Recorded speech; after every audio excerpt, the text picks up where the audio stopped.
Bonjour à tous, on se retrouve sur cette série de vidéos sur la carte mentale vue de la PNL. Alors, la carte mentale, voilà, je suis sûr que les gens qui ont vu carte mentale, ils se sont dit, ah, c'est le truc pour se souvenir de mes projets et tout ça. Donc là, pas du tout, hein, c'est la carte mentale vue par la PNL et c'est sur le thème de cette chaîne pour apprendre à se connaître, pour apprendre à se connaître soi-même, pour mieux vivre avec soi-même et mieux vivre dans notre environnement. Donc on est sur la première vidéo, donc sur le premier niveau de la carte mentale.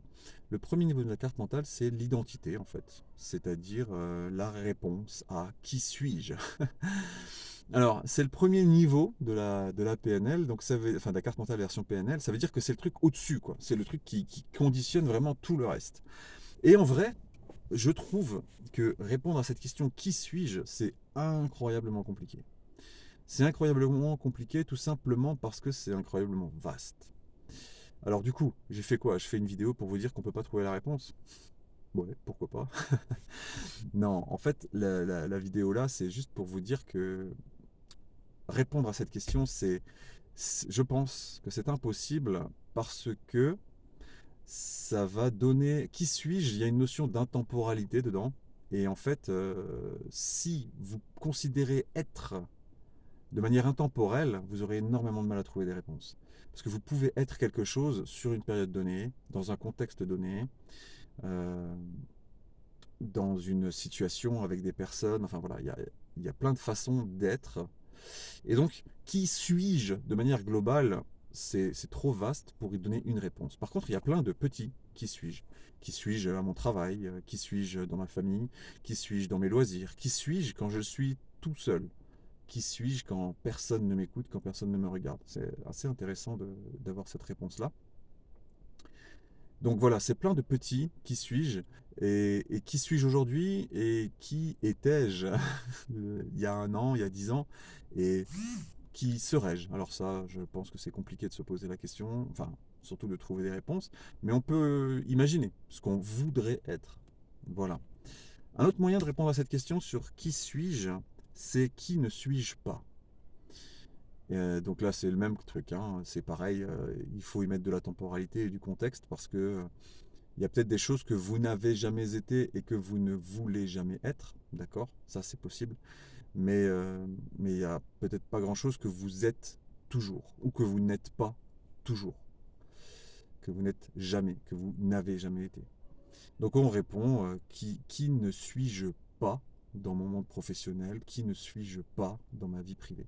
C'est parfois plus facile de savoir ce qu'on n'est pas et du coup de trouver par différence ce qu'on est.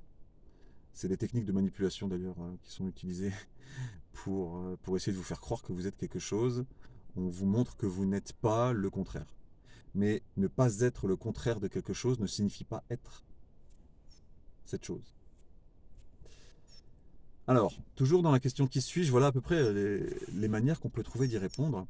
Et des erreurs à ne pas faire. C'est-à-dire que si je vous demandais maintenant qu'est-ce que vous faites dans la vie, vous seriez peut-être tenté de me dire je suis cadre bancaire, je suis ouvrier, je suis auto-entrepreneur, je suis enseignant, je suis fonctionnaire.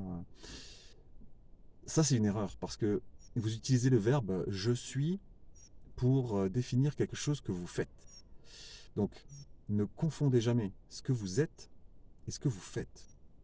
Donc, c'est vrai que c'est tentant hein, de répondre je suis, là, ben voilà, je suis un thérapeute qui fait des vidéos. Ouais, bah non, en fait, hein. Ça, c'est une de mes activités. Ça ne caractérise pas qui je suis. Ça peut donner des éléments de réponse à qui je suis, mais mais pas pas l'ancrer en fait. Je ne suis pas ce que je fais. C'est très important. Ensuite, il y a un autre aspect qui est un peu plus difficile encore, c'est que je ne suis pas ce que je ressens. C'est-à-dire que quand quelqu'un vous dit ouh, ça n'a pas l'air d'aller là, bah non, là je suis en colère. Là. Hmm. Bah non, hein, vous n'êtes pas en colère, hein, vous ressentez de la colère. Alors, je suis traversé par un sentiment. Non, non, non, non. Vous ressentez, ça suffit. La chose à comprendre, c'est ça, c'est éviter de vous identifier, en fait, hein, puisque c'est ça l'identité. Éviter de vous identifier à ce que vous faites, à ce que vous ressentez. Et enfin, évitez de vous identifier à votre contexte. Euh, je suis français. Je ne suis pas certain que ça caractérise beaucoup mon identité. Ça la caractérise un peu, mais pas à ce point-là. Ou alors, bah, je suis riche ou je suis pauvre. Non, non. J'espère que non, j'espère que ça ne caractérise pas plus que ça mon identité. Voilà. Donc, c'est pour ça que je vous disais que c'est parfois plus facile de se caractériser parce qu'on n'est pas. Euh, donc, je sais que je ne suis pas ce que je fais. Je sais que je ne suis pas ce que je pense, ce que je ressens. Je sais que je ne suis pas mon contexte, mon environnement. C'est déjà assez important parce que ça va m'éviter de croire que je suis quelque chose que je ne suis pas. Alors je profite de cette étape sur l'identité, puisque je vous invite à ne pas vous identifier à ce que vous faites, ou ne pas vous identifier à vos sentiments, vos émotions et à votre contexte. Je vous invite également à ne pas identifier les autres personnes. Alors, je sais, hein, pour certaines personnes, je dois avoir l'air très arrogant, très donneur de leçons. Désolé, j'assume. C'est pas ce que je veux faire, mais voilà, c'est ma façon de parler. Donc, quand vous vous adressez à une personne, notamment à des enfants, évitez de les identifier à leur action. Ils ont fait une bêtise. On fait tous des bêtises. Ça veut pas dire qu'ils sont bêtes. Quand j'entends quelqu'un qui dit mais t'es bête ou quoi, euh, non, non, on peut pas être bête.